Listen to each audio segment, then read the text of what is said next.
Luka pada anak bisa terjadi kapan saja, misalnya karena terjatuh atau terkena benda tajam. Namun pada akhir-akhir ini yang sering terjadi kasus luka pada anak yaitu timbul bercak atau melenting ya pada permukaan kulit, baik di kaki ataupun juga di tangan.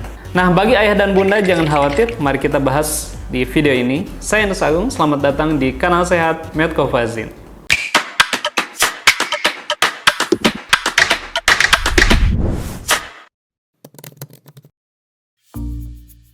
Di video kali ini kita akan coba membahas terkait dengan penanganan luka pada anak, khususnya munculnya bercak ataupun juga kemerahan ataupun lentingan pada area kulit, baik di tangan maupun di kaki.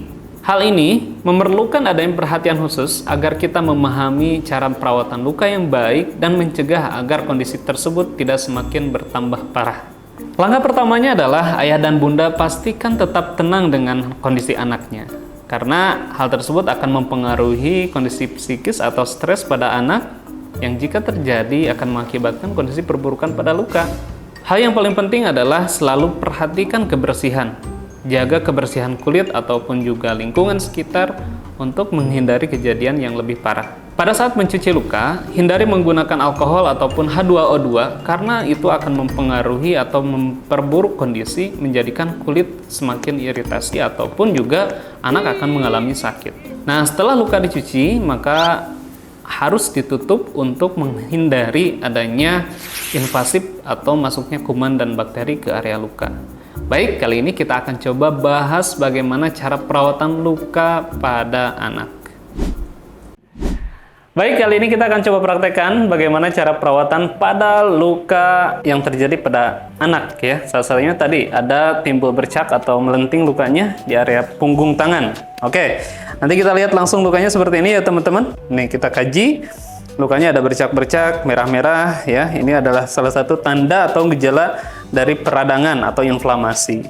Baik. Kita fokus pada perawatan luka kali ini adalah bagaimana cara kita membersihkan area kulit ya dan juga area luka. Kemudian yang kedua adalah kita akan gunakan topika antimikrobial untuk mengurangi atau menghilangkan infeksi atau mencegah terjadinya risiko infeksi. Nah, kali ini kita akan seperti biasa menggunakan sabun cuci luka sebagai pencucinya.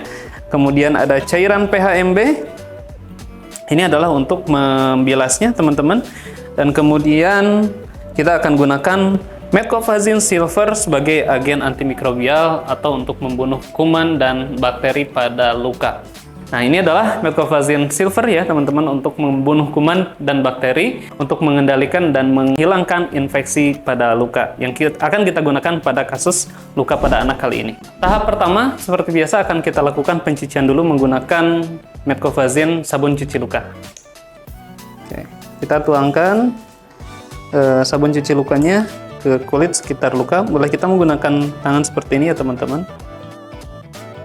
Nah, kemudian kita basahi dulu ya tadi harusnya. Kemudian kita boleh menggunakan kasa dan kita bersihkan dari kulit sekitar luka. Kemudian bersihkan juga ke area lukanya sama menggunakan sabun cuci luka ya, seperti ini. Kemudian kita bilas lagi menggunakan PHMB. Dan terakhir kita keringkan kembali menggunakan kasa. Nah, pada saat proses mengeringkan, kita fokus ke area luka, baru kulit sekitar lukanya.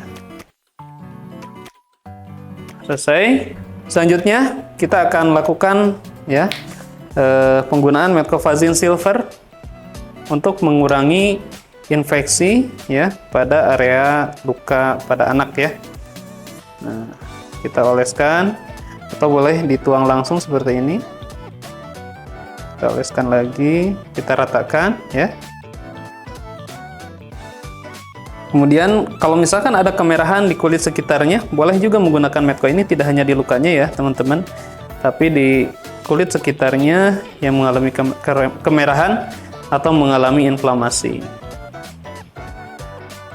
Nah, kalau sudah selesai, kita tutup ya menggunakan kasa.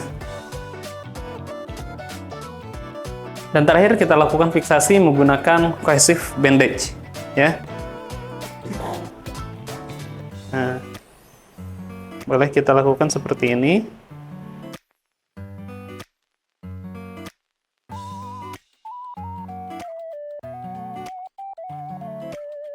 Ini jangan terlalu kencang ya.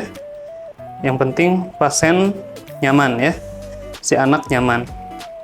Sebetulnya pada anak ini bisa menggunakan cohesive bandage yang warnanya agak menarik ya. Bisa warna pink, warna hijau misalnya ya.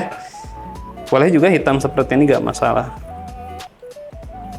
Yang terakhir, kita tinggal rekatkan seperti ini teman-teman. Jadi cohesive bandage ini nggak usah dipakein plester. Tuh. Udah ya, selesai. Nah ini adalah penggunaan cohesive bandage sebagai fiksasi. Nah itu saja, kita sudah praktekkan bagaimana cara merawat luka pada anak yang tadi kasusnya dengan ada melenting atau ada bercak di area permukaan tangannya. Oke, silakan praktekkan. Terima kasih. Bagi ayah bunda yang anaknya mengalami luka, perhatikan adanya gejala-gejala infeksi. Apa saja itu? Gejala infeksi biasanya anak timbul demam, ataupun juga misalnya lukanya nggak kunjung sembuh, adanya kemerahan yang bertambah, kemudian ada cairan yang muncul ya di area luka, kemudian juga kondisi-kondisi lain yang sekiranya menurut ayah dan bunda itu malah memburuk dari sebelumnya. Maka jika hal tersebut terjadi, harus segera dibawa konsultasi ke layanan perawatan luka terdekat, atau jika bunda ada pertanyaan seputar itu boleh juga kok WhatsApp di nomor kami dan boleh juga gabung di layanan konsultasi Medco Fazien Academy. Dan ketika misalkan lukanya sudah dibalut, pastikan balutan tersebut terjaga kebersihannya, jangan terkontaminasi oleh air ataupun juga kotoran, dan jika sudah kotor ataupun rembes, segera untuk diganti. Oke, hal yang paling penting adalah pencegahan. Tentu akan lebih baik ketimbang kita melakukan pengobatan. Maka dari itu, pastikan selalu anak dalam pengawasan dan jaga kebersihan lingkungan dan anak itu sendiri. Semoga tips dan juga teknik perawatan luka yang saya sampaikan kali ini bisa bermanfaat. Tulis di kolom komentar jika ada pertanyaan, dan pastikan stay tune terus ya bersama saya, Nus Agung, di video berikutnya.